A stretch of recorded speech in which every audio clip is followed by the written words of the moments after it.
The rain started the same night the brothers became orphans.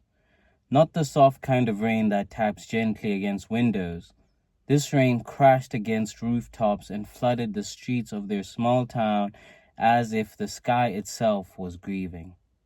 16-year-old Daniel sat motionless in the hospital hallway, staring at the white floor tiles while his little brother slept against his shoulder. Eli was only 9, too young to understand why nurses stopped making eye contact, too young to understand why no one had come back to update them for over an hour. Daniel already knew. Their father had died instantly in the crash. Their mother fought longer, but not long enough. When the doctor finally approached them, Daniel did not cry. He simply tightened his grip around Eli and nodded as though someone had just explained homework instructions. "Can we go see them?" he asked quietly. The doctor hesitated before nodding.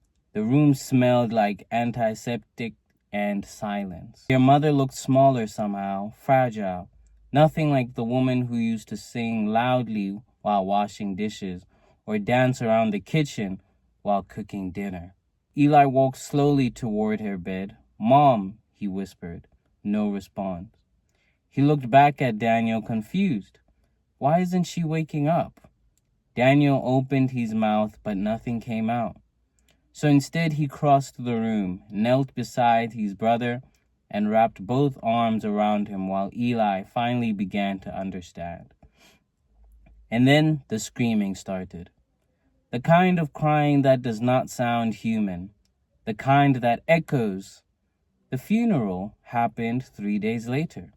People filled the church with casseroles, flowers, and empty phrases. "They're in a better place. Your parents were wonderful people. You boys are strong." Strong. Daniel hated that word. Because strength implied choice. And neither of them had chosen this. After the service, relatives argued quietly in corners about custody, finances, and living arrangements, as though the brothers were furniture to be relocated. No one noticed Eli sitting alone on the church steps clutching his father's old watch, except Daniel. He sat beside him in silence. "Are we going to be separated?" Eli finally asked. Daniel looked at him immediately. "No, but Aunt Karen said we are not going to get separated. You promise?" Daniel stared at the wet pavement ahead. He was 16, no job, no money, no plan.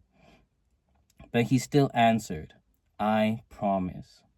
And for the first time since the hospital, Daniel cried.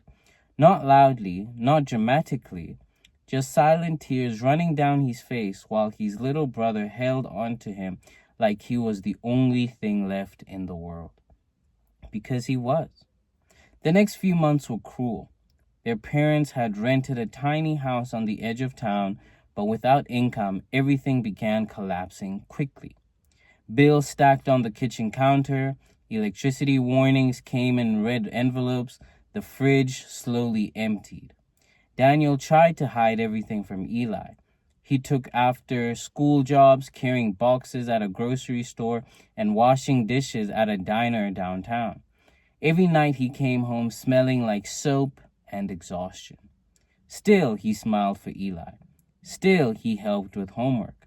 Still, he made those terrible pancakes every Sunday because their mother used to do the same. One night, Eli woke up around 2 a.m. and found Daniel sitting at the kitchen table, surrounded by unpaid bills. His older brother's face was buried in his hands. Quiet sobs filled the dark room. Eli had never seen him break before.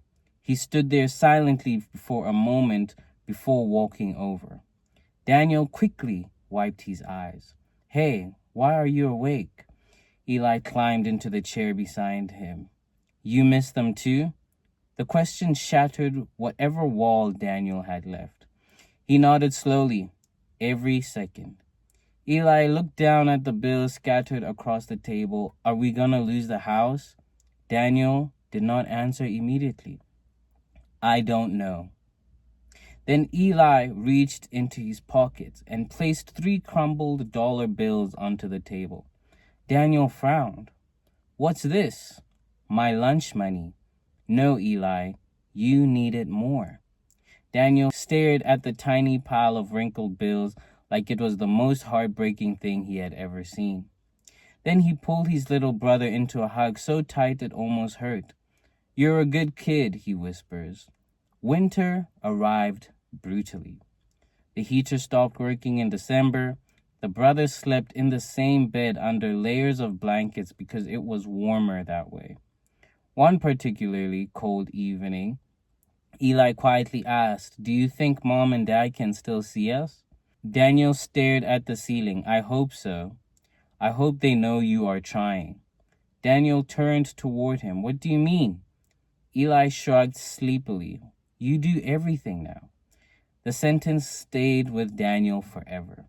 Because no one else had noticed. Not the teachers, not the relatives, not the landlord threatening eviction, but Eli noticed. And somehow that made the suffering bearable. A year passed, then another. Daniel graduated with barely enough attendance to qualify. He skipped parties, ignored friends, and sacrificed every normal teenage experience to keep them alive. At 19, he worked construction during the day and stocked shelves at night. Eli grew taller, smarter, and kinder. The grief never disappeared, but it changed shape over time. It became quieter, less like drowning and more like carrying stones in your chest. Heavy, but survivable. One afternoon, Daniel came home exhausted to find Eli sitting at the kitchen table holding an acceptance letter. His hands trembled. What is it? Daniel asked nervously.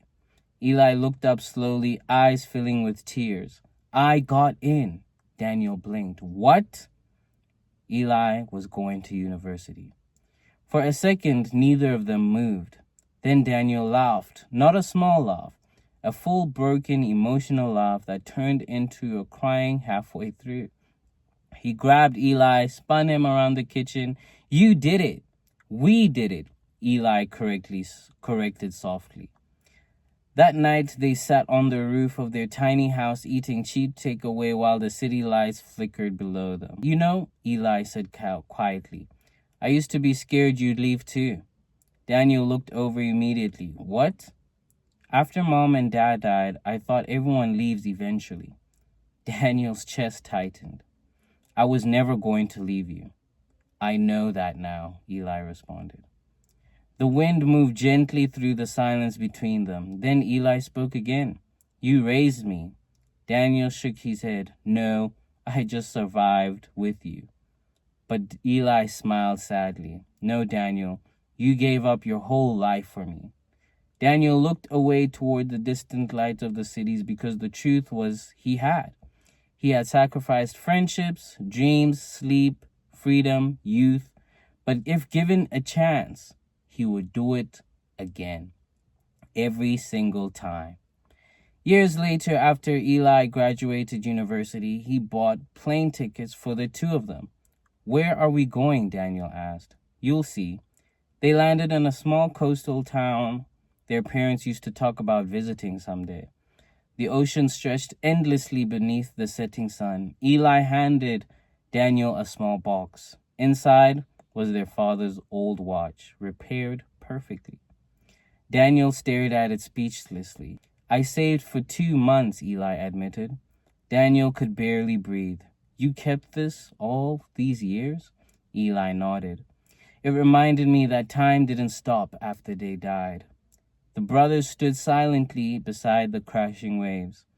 The 2 boys who had once sat terrified in a hospital highway, 2 boys who had nearly lost everything, 2 boys who had somehow carried each other through the darkest of years of their lives. And for the first time in a long time, Daniel felt something unfamiliar. He felt peace. Thanks for watching. Okay.